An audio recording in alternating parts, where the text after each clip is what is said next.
Hello అండి, welcome back to my channel making a easier way. ఈరోజు video వచ్చి అధిక మాసం గురించి అండి. భారతీయ కాలమానం ప్రకారం అధిక మాసం అనేది ఒక ఆసక్తికరమైన ఖగోళ ప్రక్రియ. అసలు అధిక మాసం అంటే ఏమిటి? సాధారణంగా చంద్రమానం ప్రకారం ఒక ఏడాదికి 354 రోజులు ఉంటాయి. కానీ సూర్యుడి గమనం ప్రకారం ఏడాదికి 365 రోజులు ఉంటాయి. ఈ రెండిటికి మధ్యన ఉన్న 11 రోజులు 3 ఏళ్లకు కలిపి సుమారు ఒక నెల అవుతుంది. ఈ తేడాను సరిచేయటానికి ప్రతి 32 నెలలకు ఒకసారి పంచాంగంలో ఒక అదనపు నెలను చేరుస్తారు. దాన్నే అధిక మాసం అంటారు.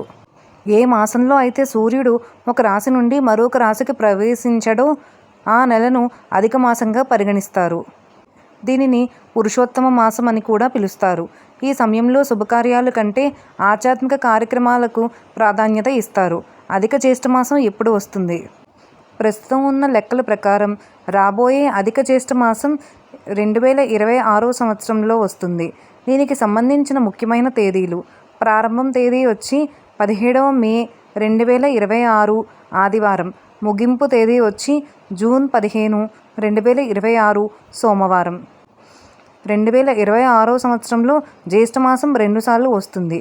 మొదటిది అధిక జ్యేష్ఠం అంటారు, రెండవది నిజ జ్యేష్ఠం అంటారు. సాంప్రదాయం ప్రకారం అధిక మాసంలో నిత్య పూజలు చేయవచ్చు, కానీ వివాహాది శుభకార్యాలు సాధారణంగా నిజమాసంలోనే నిర్వహిస్తారు. పురాణాలలో ఈ మాసానికి ఎంతో గొప్ప ప్రాధాన్యత ఉంది. ఒకప్పుడు ఇతర మాసాలు దీనిని తక్కువగా చూసేవని బాధపడిన ఈ మాసం శ్రీ మహావిష్ణువును ప్రార్థించిన కథ ఉంది.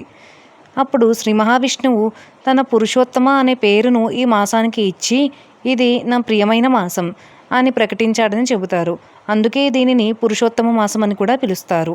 ఈ మాసంలో భక్తులు విష్ణు ఆరాధన, విష్ణు సహస్రనామ పారాయణం, భగవద్గీత పఠనం, తులసి పూజ, ఉపవాసం, దాన ధర్మాలు వంటి ఆధ్యాత్మిక కార్యక్రమాలు ఎక్కువగా చేస్తారు.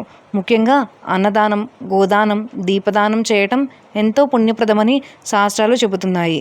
ఈ కాలంలో చేసే చిన్న పుణ్యకార్యానికి అనేక రెట్లు ఫలం లభిస్తుందని విశ్వాసం.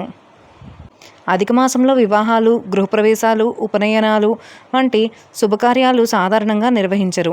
ఎందుకంటే ఈ మాసాన్ని భౌతిక కార్యక్రమాల కంటే ఆధ్యాత్మిక సాధనలకు అనుకూలమైన కాలంగా భావిస్తారు. అయితే నిత్య దేవతారాధనలు, వ్రతాలు, యాత్రలు చేయవచ్చు. ఈ పవిత్ర కాలంలో భగవద్నామస్మరణ, ధ్యానం, పూజలు చేయటం ద్వారా మనసుకు శాంతి, జీవితానికి పుణ్యం, భక్తికి బలం కలుగుతాయని పురాణాలు తెలియజేస్తున్నాయి. Thank you for watching.